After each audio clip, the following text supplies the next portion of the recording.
Singapore is our global media friend, June Rigonan of Rated J. Hi, June. Hi, good evening Kuya Aaron. Good evening Kuya Robbie. Thank you very much for inviting me. Sana narinig ako.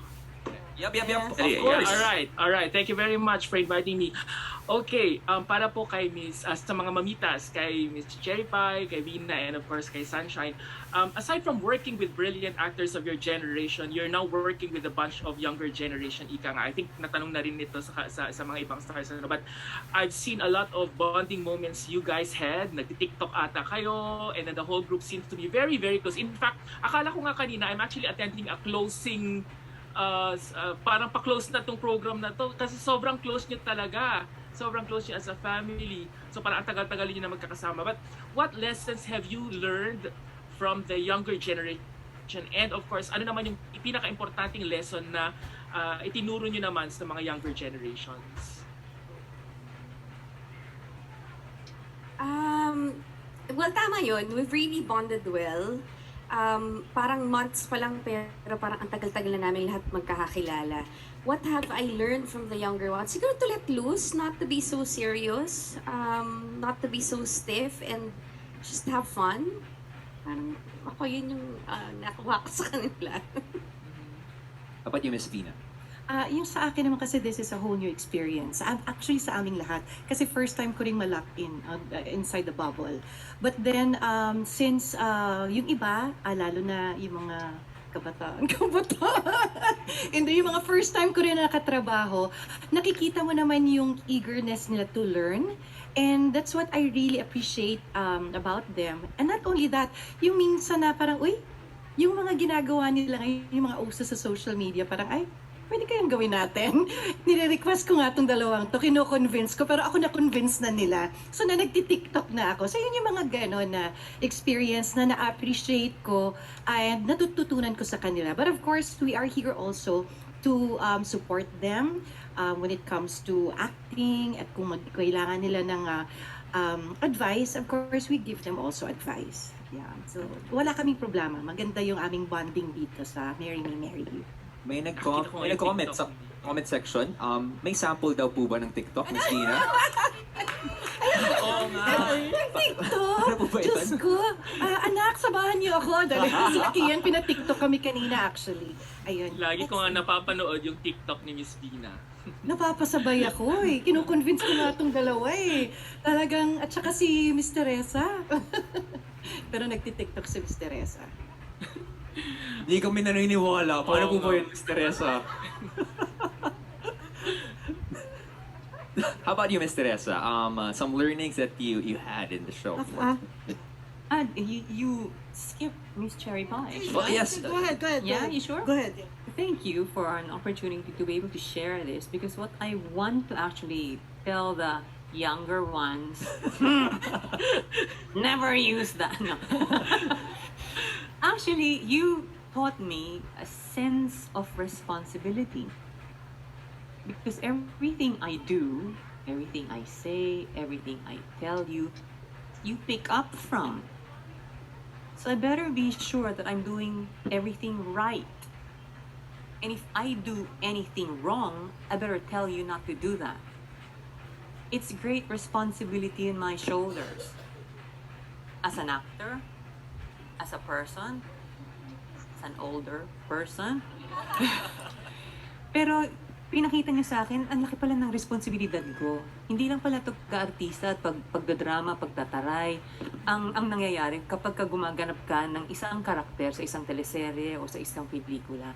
Dahil ang kabataan nanonood, ang mga future actors, great actors natin, pinanunood tayo. So, napakalaking responsibilidad. Salamat na pinaalala ninyo yun sa akin. Dahil kailangan talaga mag-concentrate ako at lalo pang paghusayan ang ginagawa ko. Salamat sa inyo, younger ones. I love that answer. Galing. Thank you. There's that responsibility talaga. Miss Cherry Pie. Huge. Yeah. Well, for one, referring to the question, times are really difficult now, and one thing different that this pandemic is doing, especially to the industry, is yung lock-in nga. I mentioned a while ago dun sa interview that the good side of it, tama rin yung sinabi ng isang bata, an EJ actually, di ba? Now it's more personal. When you do a teleserye, you engage, you interact with people, it becomes more personal because, you're locked in and you become a family. With 3 cycles, 4 cycles. And you learn so much. You only don't learn about the craft, about the product that you're making or your creations, but you also learn life lessons. So that's the good side of it. With regards to the younger generation, I mean, for us, I've been doing teleseries for what, 35 years, 30 years, almost 35 years. I've worked with all kinds, and it's a big adjustment for old school actors like me. Kasi 'di ba old school iba yung natutunan namin, and now there's so many things to adjust to. The platforms, how you do things. You have, so ngayon ang natututunan ko at pinag-aaralan ko pa, I don't only get it from the young people, but the younger generations, but the whole industry is evolving. So you have to adjust, you have to adapt, you have to kailangan makasabay ka, because everything's evolving, everything's adjusting. So I'm learning and I'm still learning. It's kind of difficult, for somebody like me in the industry who's been here. But I'm grateful, I'm blessed because tama, 'di ba?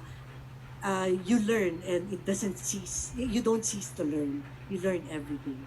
And it's quite exciting kasi Yes, there's a exactly. purpose and that purpose is towards growth all the Yes, time. that's true. So yun po. Salamat. Right, thank you very much. Masisingit ko lang kay Paulo at saka kay Janine. Doing the series together, you seem to be very prepared. Talagang parang ang tagal niyo na talagang magkasama. You seem to be very comfortable. But can you tell us a little bit more about the first few days or yung first cycle niyo, for example? Meron bang ilangan yan? Meron bang konting kilig ng kaunti dyan? How was it? How was the experience of your first cycle?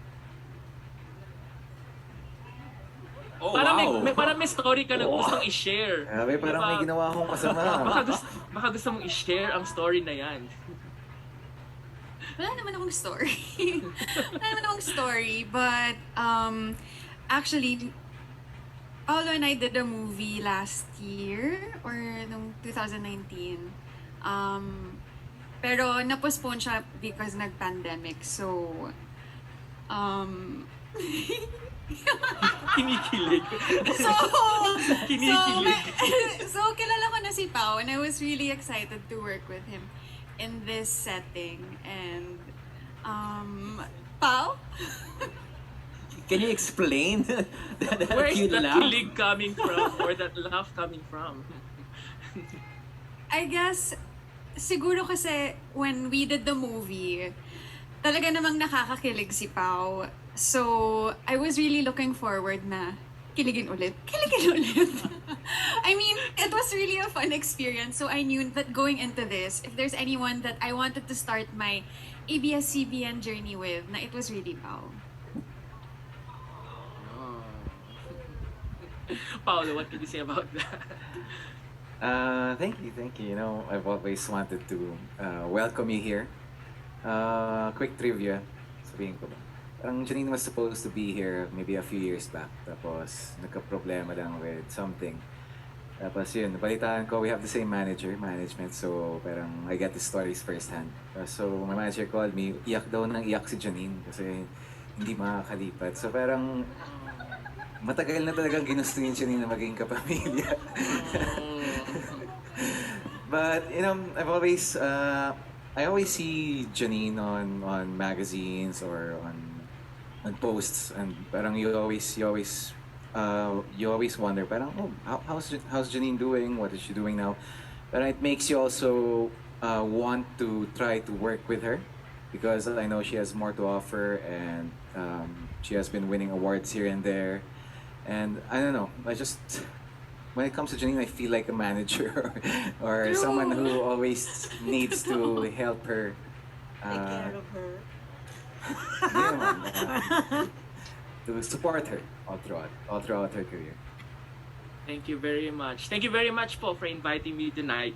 Thank you very much. And stay safe, everyone. Thanks, kay Aaron. Thanks, Robin. Stay safe. Thank you. Thank And you. just to add on to that one, in line with the theme of our celebration right now, kay Janine and Miss Sunshine, actually, we felt kilig personally as a Kapamilya when, and I feel and I know ABS-CBN is so lucky when you officially said yes to be a Kapamilya. So thank you. Thanks, Rob. Thank you. Thank you, Robbie. Kuya Aaron? Yes, na. Joining us from Beverly Hills, California, is no other than June Lalin of Newsco. Hi, June. Hi! Hello! June. Yan. Siyempre, good afternoon dyan sa inyo. Good evening na pala. Dito madaling araw. It's Good morning. 3 a.m. Yan. Good morning. Thank you. Yan. Siyempre, hindi ko na papatagalin kasi I waited for so long then. Anyways, unahin ko na si Bina sa tatanungin ko. Yes, hi, June. Hi, Bina. Oo, Bina, kasi before ka mag-lock in the first cycle, no, talagang ni-ready mo. Kasi syempre, kayo dyan sa cast din ng Marry Me, Marry You. Marami sa inyo maliliit pa mga anak. Ikaw, syempre, maliit pa yung anak mo eh. Okay. Pero at least you have an ate Sheila, di ba? Pero how was it? Yung magla-lock in ka, tapos iiwanan mo yung anak mo, tapos nasa set ka, sabi mo kasi sa akin, good thing there's video call, di ba? Yes. So, ano yung nanibago ka? Although, I think 2 lock-ins sa kayo, di ba? Yeah. This is our third lock-in. So Third first, lock-in. yung first talaga namin, June, talagang actually kinabahan ako kung paano ko i-handle kasi syempre I'm a single mom and syempre bata pa yung anak ko, she's only 12 years old. So I really balance things na kasi nag-aaral din siya. At the same time, I'm just really thankful. Alam mo, totoo yan. Family is everything. Alam mo, yan talaga ay matatakbuhan mo. Katulad na nangyayari sa akin ngayon dahil single mom ako, naiiwan ko yung anak ko sa pamilya ko. Kaya kampante ako ngayon na okay yung anak ko. And of course, thankful ako dahil sa amin naman, actually, pag nakikita naman nila pag merong, yung nasa schedule naman lahat yan eh. And the production naman are very very open pag may mga siguro wag naman may emergency whatever. I mean, they will attend to that. Pagbibigyan ka talaga kasi para sa kanila ang importante ay pamilya. Especially, di ba, nung karoon tayo ng yung vaccine natin, pinabayaan kami, oo, talagang okay, we allow you. Oo, inalagaan kami ng production. Kaya kampante yung puso ko na magiging okay yung anak ko at kasama rin naman niya ang mga pamilya namin. So, thankful ako. Oo. Yeah. Okay. Pero yun nga nakakatuwa no? Kasi dito sa Marry Me, Marry You, ako nakita ko yung trailer no, na nakakaaliw, nakakatuwa kasi kwentong pamilya. Kasi yun nga sa story, wala na yung mommy Janine, pero kayong tatlo parang nanay niya. Diba? So, nag-enjoy ka rin during that. Yes, definitely. Kami talaga, actually nagkaroon kami ng bonding. Unang araw pa lang nagbanding na kaming apat eh. Para lang magkaroon ng rapport. Kasi first time ko makatrabaho si Sunshine. Kasi babago lang siyang kapamilya. Pati si Janine. Kami ni Miss Pai, we always work together. Magkasunod yung project namin. So, komportable kami sa isa't isa. So, kami parang, paano kaya ito? Nangangapa kami sa dalawa. Pero dahil dun sa bonding na yun,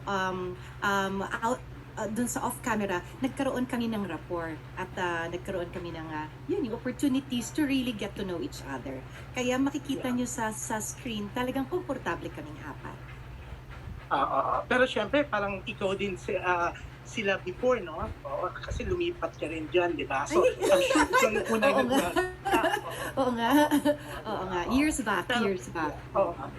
Pero okay, next kong tatanungin si Pai. Hi, Pai. Thank you, June. Thank you, Lina. Hi, June! Kamusta dyan? Grabe, madaling araw na. Nag-grocery ako sa Rite Aid. Oo. Hindi, may nahabol ako kasi may flight ako mamaya. May sponsor pa pala. Pasalugan! I'm going to Chicago later. May Pero ang interview sarap, ang sarap. Pero yun nga, kailangan mag-mask na ulit dito eh. Oo. Pero yun, Pai, oo, syempre nakikita mo yung mga kabataan na kasama nyo dyan. Parang kailan lang kasi, Bata din ako. Oo, early, magkakasama tayo. I'm always with you before, early Yes, 90s, yes, of diba? course, Oo. June. Oo. Oo. Anong kaibahan na nakikita mo sa kanila? Kasi, syempre, ikaw, Kuleyala sa movie before. Kasi, kayo yung mga bata dati. Tapos ngayon, kayo na yung senior star, di ba? Pero hindi naman obvious na senior star, lalo na, ang ganda mo ngayon, medyo sumexy ka pa nga, di ba? Oo. Oo. Pero yun, how's the new, yung mga teenagers na kasama dyan? Kumusta naman sila? And ano yung napapansin mo? O do you give advice to them being nanggaling ka rin sa pagiging teenager na nag-artista before tapos ngayon nga isa ng prenyadong actress? Uy, hindi. Salamat, Jun. Hindi. Ano ba, sa mga bata ngayon, katulad din nung nag-uumpisa ako, yun nga sabi ko nga, old school ako eh. So, ang dami kong natutunan din dun sa mga tinitingala ko at nire-respeto at inuudulo kong mga actors before and people in the industry. The same way na yun din yung ina-advise ko sa mga bata, I hope that they don't get offended. I hope that they take it positively. Na marami kayong matututunan sa lahat ng magiging katrabaho nyo. And I hope that you take it into heart, seryosuhin ang craft before anything else because that will, entail your longevity in the industry. Katulad din ng mga natutunan ko doon, 'di ba, yung respeto, yung respeto, pagtatrabaho, yung disiplina. So, yun. And, halos lahat naman ng mga nakakatrabaho kong kabataan ngayon, ganun naman. And if there's one thing that I will advise them, please don't take for granted because now you're really blessed. Because sometimes, binibigay sa inyo ang opportunity and chance and ando doon na kagad. Hindi katulad namin noon na talagang pinagtatrabahuhan namin ng bawat pagkakataon na mabigyan kami ng eksena sa pelikula o sa telebisyon. Now, it's there. So don't take it for granted. Work hard for it and earn your spot. Yan. Ang ganda ng sinabi mo. Pero eto, next question ko naman is for... Salamat, June. Stay safe. Thank you. Thank you, Pai. Thank you. Naalala ko tuloy yung early 90s na lagi ko tayo magkasama. Pero eto... Oo, totoo yun. Oo nga. Pero eto ang next kong tatanungin, eto nakita ko kasi when I was just starting in showbiz in 1987, child star pa lang siya. Pero ngayon, talaga naman isa sa mga premiadong actress na rin. Siyempre, ang bagong kapamilya na si Sunshine. Yeah, Shine. Hi, Yeah. Tita Hello. June! Oo. Siyempre, Shine, isa ka rin sa nakasama ko before. And marami talagang mga, maraming mga eksenang alam ko nang nangyari sa buhay mo. Pero eto, at least may panibagong chapter, no? Di ba? Pero ikaw ba? Kasi syempre kilala ka rin sa pagiging magaling na artista, magaling sa mga drama. Mas gusto mo na ang naging first project mo itong Marry Me, Marry You. Although, pag napapanood ko yung trailer, kasi pag medyo sad ako, ilang beses ko nang pinanood yung trailer nyo, no? Nakakatuwa, nakaka-happy siya, di ba? So ikaw ba, mas gusto mo ito? Nung lumipat ba kayo sa ABS-CBN, hiniling mo na sana mas light ang maging project mo? Actually, wala naman akong hiniling. When Direk Deo spoke with my manager, Perry, parang I felt that it was a breather and it was very refreshing to do something different naman coming from super years of heavy drama. Nabubulol ako sa pagka-heavy kasi napaka-heavy. So parang it's yun nga, breather. Parang na-excite ako na iba naman for a change. And hindi pa masyado nakikita ng mga tao yung ganitong side ko. Parang ganun. So I'm just very thankful that it was offered to me. Yan. Thank you, Shine. Yan. And good luck sa pagiging kapamilya mo. Pero eto, last na tatanungin ko, syempre, yung isa pang favorite ko, si Janine. Janine. Tita June! Yan.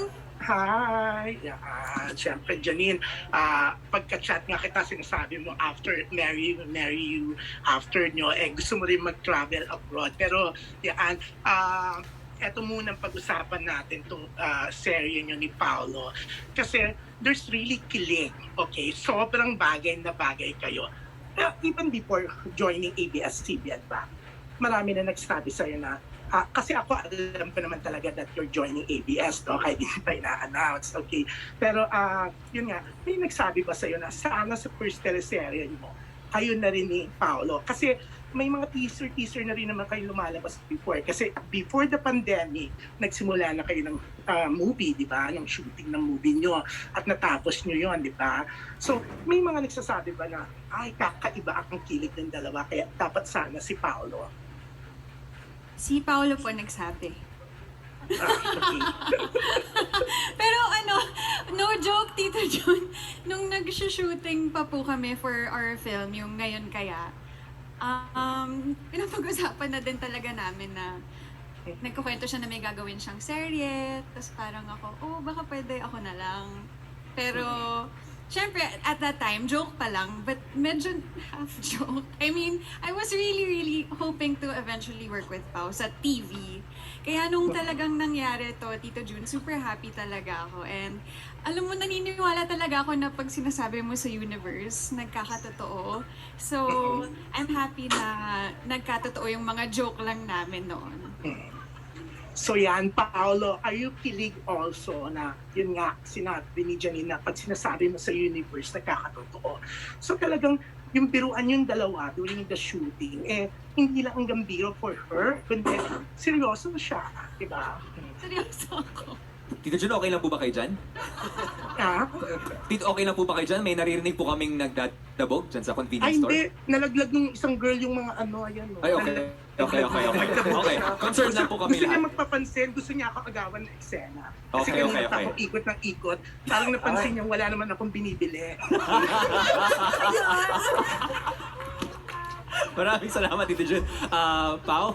Sir Pao? Sir Pao? Yes, of course, Tito Jun. Nakakilig rin naman when someone wants to work with you. Kasi marami pa talaga akong hindi nakakatrabaho at kung mabibigyan ako ng chance, gusto ko rin silang makatrabaho at magkaroon man lang ng ibang experience with other people, especially in this industry. Pero I'm very happy that I'm working with Janine now and sana hindi ito ang huli. Yan. Thank you very much. Yan. Siyempre nakakakilig ako dito pag may mga nakakausap ako, no, like may mga Filipino restaurants dito na pinapalabas. Siyempre, TFC subscribers sila, pinapalabas yung trailer ng Marry Me, Marry You. Ang ganda ng feedback. Kaya, yan, congrats and good luck. Siyempre, dahil malapit na kayo on September 30. Yan. Thank you. Thank you, Thank Tito you. Jun. Stay Thank safe. you, Oh. Tito Jun. Stay Thank you for safe. the great... thank you for the great questions. Ayos lang ang akin. Beautiful questions coming from Tito Jun and maraming salamat po for the extra vlog tour dyan sa convenience store as well. And